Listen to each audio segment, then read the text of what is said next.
brought to you by APQS, handcrafted quilting machines. Aurifil Italian thread, perfectly suited for all your quilting projects. Baby Lock, for the love of sewing. Havel's Sewing. When you need to cut it close, choose Havel's. Moda, make something quilty with Moda fabrics. Hey Mom, how many quilters does it take to make a checkerboard? Let's see. We didn't rehearse this ahead of time. I'd say 1 to 4. I was gonna say 2. 2. One to like today. Yeah, 2. 2 today. Yes. Yeah. Yeah, that was like a really bad joke. But I'm really glad to have you here on Quilty and welcome. And maybe we'll come up with better jokes and we can take it on the road and be like a mother-daughter, quilting duo comedy team. Maybe not. Yeah. We're not off to a very good start. Yeah. So let's stick with what we know, which is sewing. Exactly. And so on today's show, we're going to talk about checkerboards. They are something that shows up a lot in quilt making. Sometimes they can be really, really big, and sometimes they can be really, really small. Does a checkerboard? Does it have to have like 4 across and 4 down? I even think of a checkerboard as a 3x3. A 9 patch is a checkerboard. But like this would be called a 16 patch. Sure. It's 4x4, 16. Mm-hmm. And I think you don't run across it all that much, that terminology. But people will call something a 20 patch or anyway. Yeah, I did a quilt recently that it was a 24 patch. And why I think that people don't refer to as much as names like log cabin, right? Goose in the mud. There's all kind of wandering. Wait, but is there a quilt? I don't think so. Wait a minute, duck's foot in the puddle. Wait. Okay, we're getting there. There's 3,000 names, and I picked one that doesn't exist. Okay, I'm telling you, Goose in the Mud is like we're on our way to the duo. Quilty. I think those other names are more descriptive than just like 9 patch. Goose in the Mud's pretty good. Isn't there like a smoker's patch? I was like, when you try to quit. That could be a modern one. Can we call this one Smoker's Patch just for fun? I don't think we should. No, I don't think so either. Let's talk about why we're here. We're going to talk about abutting seams. Yes, and we can take a look at this very block and look how all these corners are super crisp, super sharp, and that's how you want them. Yes. I certainly made plenty of quilts where if you examined every single one of those joins, there would be some that would be off a little bit. Yes. But our goal is for them to join very crisply where corner comes to corner, and you've done that on this one. I feel proud because I sewed this myself. Yes. So you can see that the patchwork on the back lays very flat because I've alternated the seams as I press them. So, but rather than just analyzing it, let's talk about how we do it, right? So when you're doing a checkerboard, obviously you have lots of little patches, right? You have all these little patches, and there are systems that you can employ to make sure that you are being the most efficient.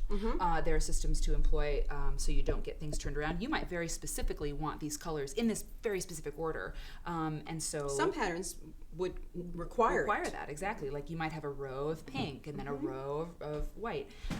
This is random, but there's kind of a unifier in the solid red. Absolutely. So you were talking about rough pinning. So if you were to, I want to touch on that first, and then we can talk about strip sets too. Okay, well put another row out. Yeah. Let me real quickly, so it looks kind of like that one that we started with. Yeah, well I want to do all of them, here. and then I'll show you what I mean by rough pinning, because it may be something people haven't run across before. Yeah. We've already sewn these together. Nice. Is that way? I think everybody can follow us on that. Pretend we've already sewn those together. Wait a minute. Okay, that one. Okay, so it was real important to me that I wanted to keep these in this order.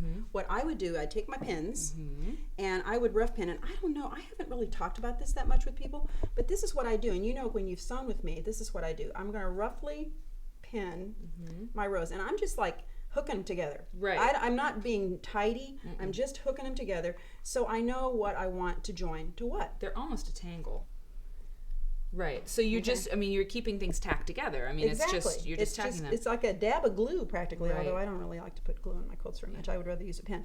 Okay, so. Right. So at this point, you just, you can sit down at the sewing machine and just like start firing them through. Right. Crazy. Before I hand it to you, what's one of the reasons I do this, and I would go ahead and pin these too, is I like to chain piece. I don't like to ever have my sewing machine empty. I want to keep constantly sewing. So you can feed these, and you always have something to sew, rather than like sewing one, taking it out, pressing it, sewing another one, takes lots of thread. Right. Now, if it was real important to me that this be on the top right, I might even take another pin, and this would be a marker for me. Like that's row 1. I mean, you could, and then you could put, I do this more like if it's blocks. If it was important that this be row 2, I could do 2 this. pins. Whoa. and I could put 3 pins here. So if it was important that I Yeah. get these back in order, Sure, I could do sure. that. That's really great because a So- lot of times, I just don't It's remember messy, how I have but it. it didn't matter. Yeah. So, okay, here's Okay, I'm this. gonna fire one through. Mhm. Okay, and while I'm doing this, can you talk about strip sets and why they might be helpful in a Okay. checkerboard? And give me that pin Then cushion, push or it I'm back. gonna.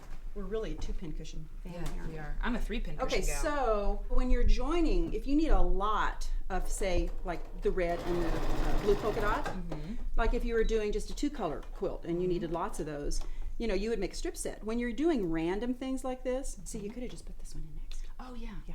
Wow, you're really efficient. Yeah. What's the rush? You got a gig in Atlantic City tonight? Well, you know, I'm Comedy busy. duo? I'm a busy girl. You are. Yes. Okay, but you were saying strip Okay, set. and I'm going to hand this to you because now we are demonstrating chain piecing. Yes, you're okay? right. You're So right. there goes the next So one. I'm not gonna take it out of my No, machine. I'm not gonna no. cut the thread. I'm just gonna keep going. Okay, so if you need a lot of one kind of combo, then you would make a strip set. And before I do it, I'm going to hand you this too, because you know you can put this one. See, I through. have not stopped. I've not taken Not stopped. the patchwork off the machine yet. And you know, if you got a buddy sewing with you, you know, then I would maybe cut this one for you and bring it around, and you just kind of leapfrog them.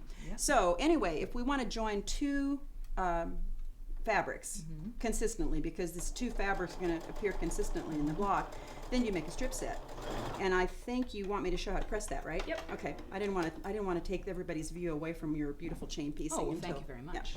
Okay. Okay, so this is these are chained together, and then you snip them apart. Yeah, so we snip them and apart. You can have a chain that's like really I long. I trail them down on the floor, but then of course my dog Scrabble thinks she needs to play with them. Well, maybe But she should. see, now we could bring this back, and we know this was our pin. Doesn't show up very well on that fabric. Yep. This, and then Right. I didn't do that with this one, but that's where it would go. So that helps you keep track. Right. So the strip set, if you wanted to make a lot of these twosies, which is what this is right here, okay, is you're going to join 2 strips together like this. These are the 2 strips, and we aren't going to sew that on TV because it's really boring to watch. It's true, and we're almost out of time. Yeah, because okay. Quilty is- So here's the tip, and this is really important. Yes. So I'm going to go over to the iron here, and here's my strip set, and I'm going to set the seam. And on public TV, we have more time, so so I'm going to set this. Now, we always talk about pressing seams in one direction, which I'm doing, and so we're pressing them closed. But it's also important to be aware of opening a seam. And when I open this seam, it's a little hot still.